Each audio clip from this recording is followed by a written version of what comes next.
ओम गणेशाय नमः। बुधवार का दिन भगवान गणेश की पूजा के लिए बहुत खास माना जाता है। इस दिन जो कोई भगवान गणेश की विधिवत पूजा करता है और व्रत रखता है, उस पर प्रभु श्री गणेश जी की विशेष कृपा बनी रहती है।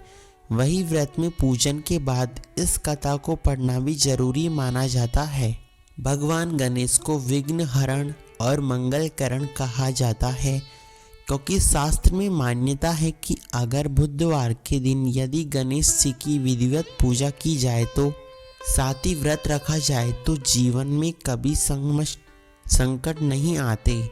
साथ ही व्यक्ति को सुख समृद्धि, बुद्धि, ज्ञान, व्यापार, सुख और शुभता का आशीर्वाद मिलता है।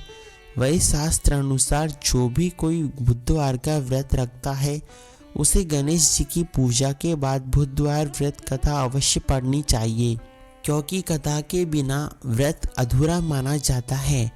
तो चलिए जानते हैं बुधवार की व्रत कथा के बारे में। पौराणिक कथा के अनुसार प्राचीन समय में एक साहूकार की नई नई शादी हुई थी।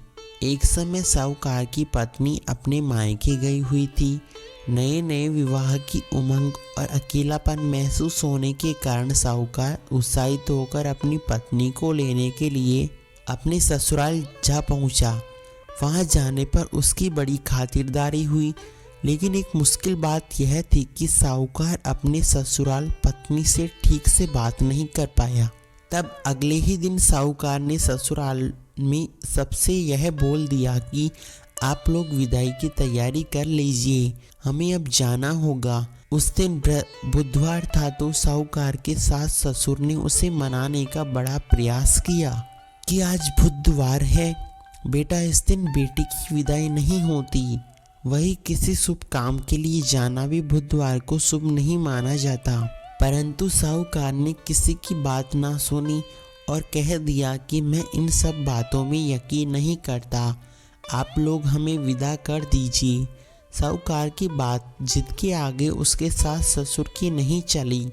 तब मन मारकर उन्होंने अपनी बेटी और दामाद को विदा करने की तैयारी शुरू की। अब विदा होकर जब साहूकार अपनी पत्नी के साथ अपने घर जा रहा था तो रास्ते में उसकी पत्नी को प्यास लगी। साहूकार जब पत्नी के लिए पानी लेकर लौटा तो इस बात को देखकर बड़ा हैरान हो गया कि उसका ही हम शक्ल कोई दूसरा व्यक्ति उसकी पत्नी के साथ गाड़ी में बैठा था। इसके बाद साहूकार की पत्नी ने अपने पति जैसे दो लोगों को देखकर हैरान हो गई। उसे समझ नहीं आया कि कौन उसका असली पति है और कौन नकली। तब जैसे ही साहूकार ने गाड़ी में अपनी पत्नी के पास बैठे व्यक्ति से पूछा कि तुम कौन हो, तो उस हमशक्ल ने उत्तर दिया कि मैं तो फला नगर का एक साहूकार हूँ और अपनी पत्नी को उसके मायसे लेकर जा रहा हूँ। लेकिन तुम कौन हो जो मेरा वेश रखकर यहाँ आई। उन दोनों के बीच बहुत बहस धीरे धीरे झगड़े में बदल गई। झगड़ा बढ़ने लगा। वहाँ के सिपाही उधर आ पहुँचे। दोनों साहूकार को पकड़ लिया।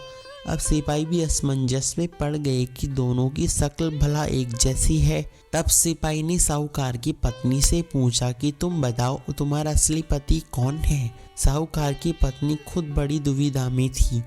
इस परेशानी के बचने के लिए साहूकार ने हाथ जोड़कर भगवान से विनती करना शुरू किया, हे प्रभु, यह आपकी कैसी माया है। तभी भविष्यवाणी हुई कि मूर्ख व्यक्ति, ये सब तेरी गलती का ही नतीजा है। तूने कुछ देर पहले ही अपने सास ससुर की बात मानी होती तो ऐसा नहीं होता, बल्कि बुद्ध देव का तुमने नहीं मानकर निरादर किया है। बुधवार के दिन गमन करने की मनाही है। तू अपनी जिद के कारण अपनी पत्नी को लेकर चल पड़ा। इस कारण स्वयं बुद्ध देव ने तुझे सबक सिखाने के तुम्हारी जैसा वेश धारण किया है। यह बात सुनकर साहूकार को अपनी गलती का एहसास हुआ और उसने भगवान से माफी मांगी। साथ ही साहूकार ने नियम पूर्वक बुधवार को व्रत करने का संकल्प लिया। इसके बाद साहूकार के सामने खड़े होकर बुद्ध देव ने वहां से अंतर्ध्यान हो गए।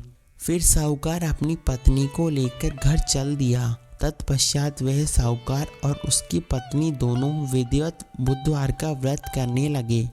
शास्त्रों के अनुसार मान्यता है कि जो भी व्यक्ति इस कथा को पढ़ता है, सुनता है अथवा दूसरों को सुनाता है, उसके जीवन में सुख समृद्धि आती है।